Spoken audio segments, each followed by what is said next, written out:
راهي تنبح ما يحصل هالشرف بين نردوا عليه، شكون واضح معكم. حتى انا باغي نوضح نقطه. قبل قليل كنا في لايف، كان معنا الاخ احمد، لايف نتاع يعقوب، وكنا تناولنا مجموعه من القضايا اللي تهم القضيه الصحراويه، وجاء الحديث على ابو عمار ياسر عرفات الزعيم الفلسطيني السابق، وطرحنا في السياق انه يعني دخلت بعض الاطراف العربيه لمنع الزعيم الافريقي نيلسون مانديلا من الاعتراف بالجمهوريه العربيه الصحراويه الديمقراطيه سنه 1997. الزعيم نيلسون مانديلا المتعاطف مع كفاح الشعب الصحراوي من اجل استقلاله وسيادته الوطنيه.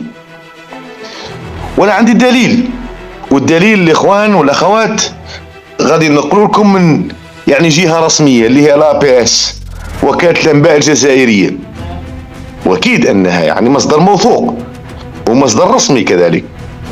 فيقول الخبر انه اكد الدبلوماسي السابق نور الدين جودي ان نيلسون مانديلا المتعاطف مع كفاح جبهة البوليساريو لاستقلال الصحراء الغربية كان له موقف تطوري تجاه هذه القضية. انا نتكلم لانني عشت المرحلة في سنة 1997، كنا ولا اعرف 87 ولا اعقل على 87 ولا اعقل على ما قبل 87، وعايشت الحرب ومانيش الصغير اللي مازلت ما نعرفش الامور كيفاش. والله تعلمنا كي اللي قال هو ريمو مدين. يقول الخبر: واوضح هذا الدبلوماسي في مساهمة موجهة لوكالة الانباء الجزائرية بمناسبة احياء اليوم الدولي المخصص لنيلسون مانديلا انه امام كفاح الشعب الصحراوي كان لنيلسون مانديلا موقف تطوري، فمن الرفض الواضح للاعتراف بالجمهورية العربية الصحراوية الديمقراطية الى الدعم الكامل والتام لهذه الاخيرة.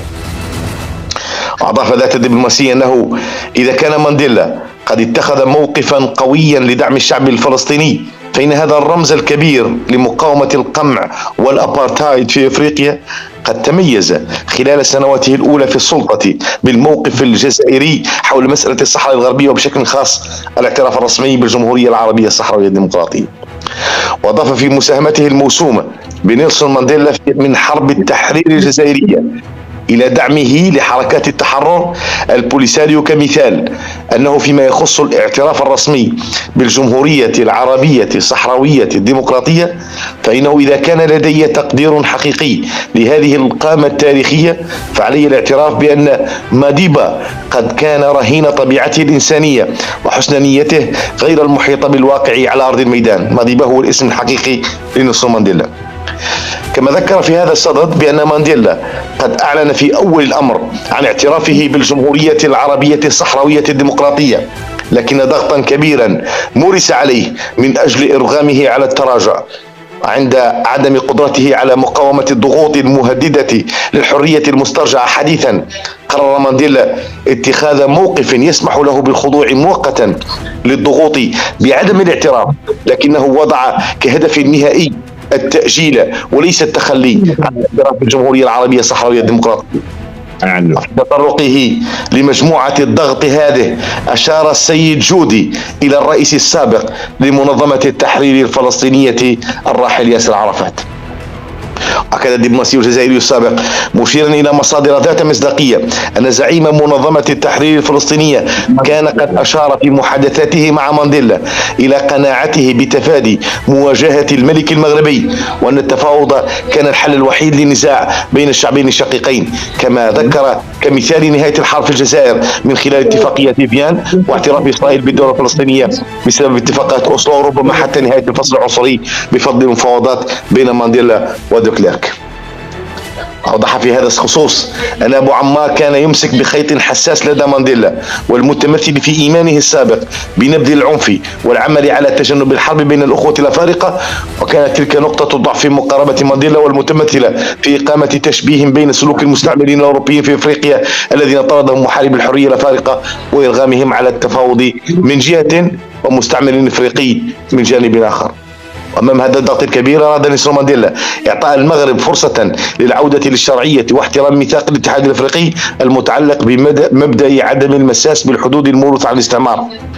الدليل على ذلك تصريحه في ديسمبر 2013 والذي كان صريحا، حيث أكد مانديلا حينها: قلت لحسن الثاني أني سأعترف بجبهة البوليساريو، لكن لن أعترف بالجمهورية الصحراوية بالنظر إلى مسار السلام الجري، لكن إذا طال هذا المسار سنكون مرغمين على الاعتراف بالجمهورية الصحراوية كذلك. أما خلفه رئيس مبيكي فقد احترم المسعى المقترح من قبل مانديلا، إلا أن وزيرة الشؤون الخارجية السيدة دلاميني زوما فقد اتفقت مع وزير الشؤون الخارجية الصحراوية على الإعلان في 2001 من خلال بيان مشترك عن الاعتراف الرسمي بالجمهورية الصحراوية من قبل حكومة جنوب أفريقيا. على حال هذا الخبر نقوله وننقله مرة ثانية، مش باغي نزود بشكل أكثر. وقلت أنه السيد أبو عمار تدخل من أجل رفض والله تأجيل الاعتراف بالجمهورية العربية الصحراوية الديمقراطية. هذا قلت أنا، وهذا هو المصدر ديالي، وأنا عشت المرحلة ومازلت نعقل عليها، وصلت لهذيك الساعة في غادي فرنسا انترناسيونال، وصلتنا لها في إذاعة فرنسا باللغة العربية، وبالتالي يعني مازالت التاريخ مازال يشهد حتى في البي بي سي وغيرها 1997، والاعتراف كان في سنة 2001. إذن هذا هو كلامي اللي قلت. ومرة ثانية قلت بأن أبو عمار التقى مع رئيس الجمهورية العربية الصحراوية الديمقراطية المرحوم محمد عبد العزيز سنة 1987 في قمة الجزائر، ولما التقيا الحسن الثاني هاجم الفلسطينيين وهاجم المغاربة الذين يسلمون على أي فلسطيني، وقال: إذا وجدت مغربيا يصافح فلسطينيا غادي نلطخ دارو بهذاك اللي ما كيتسماش. مرة ثانية أقول أننا نحترم الشعب الفلسطيني المناضل، ونقر بالجهود التقدمية اللي عبر عنها جورج حبش، المناضل التقدمي الثوري اللي زار مخيمات اللاجئين. ولدينا من الأصدقاء والرفاق في فلسطين، مخيمات اللاجئين في عين الحلوة وفي غيرها وفي البداوي، وعندنا أصدقائنا في الداخل يعني في الفراضي 67 وفراضي 48، ونكن لهم كل الاحترام والتقدير. البارازيت اللي اليوم تتكلم الإخوان الصحراويين رغم لحد الساعة ما كاين حتى شي واحد يتكلم، ولكن صدقوني مرة ثانية رانا منين نتكلموا رانا نزعزعوا. خلوني نتكلم بهذه اللغة السوقية، ما كان بيدي على اني نتكلم بها. منين نتكلموا رانا نزعزعوا. مرة ثانية نقول بأننا نزعزعوا، رانا نزعزعوا. هذا هو كلامي. وبالتالي هذه الناس اللي بغاتنا نردوا عليها ما تحلم بالرد، ولكن الرد سيكون قويا. مرة ثانية لحد ساعة احنا ندافعوا على قضيتنا، ما عمرنا هاجمنا حد، حقنا نقيسوا اللي بغينا نقيسوا. ما كاين حتى ولد امرأة اللي قد في اي وقت من الاوقات عنه لا يمنع صحراوي ولا صحراوية منه على حقيقة يدافع عن قضيته الوطنية. القيمة الكبيرة عند أبناء الجزائر العظيمة وما كانت عند قلوب الصحراويات والصحراويين، وهؤلاء المناضلين اللي كرسوا جهدهم كامل. قال علي بن أبي طالب: اثنان لا أنساهما، من أعانني ومن أعان علي. هؤلاء الإخوان اللي عانونا مازلنا دائما دارينهم تاج فوق رؤوسنا، يرافعوا عن قضيتنا ويدافعوا عنها كقضية واحدة، إنها قضية مصير شعب وأمة رازحة تحت الاحتلال. لا يريدون جزاء ولا شكورا، يحسوا بلذة وهم يدافعون عن أشقائهم، يحسوا بالانتماء للمبادئ والقناعات اللي لا تساوم. ما نطرحش عن القضية الفلسطينية ندافع عليها من أجل المساومة.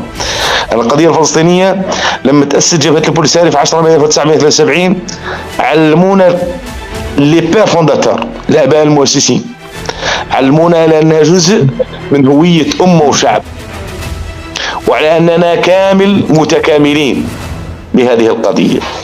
ما ندافعش على الجزائري ولا ندافع على الفلسطيني لأنني راني طامع فيه والله نحاني هو يقدم لي دعم ولا مساعدة. لا لا، هذه أمور مبدئية دي برانسيب. هذه ماهيش قضية لا ندافعك ونحكم فيك، لا ما تمشيليش عند هذا، لا هذاك راه صهيوني، لا هذاك راه بطاطا، لا هذاك راه مطيشة.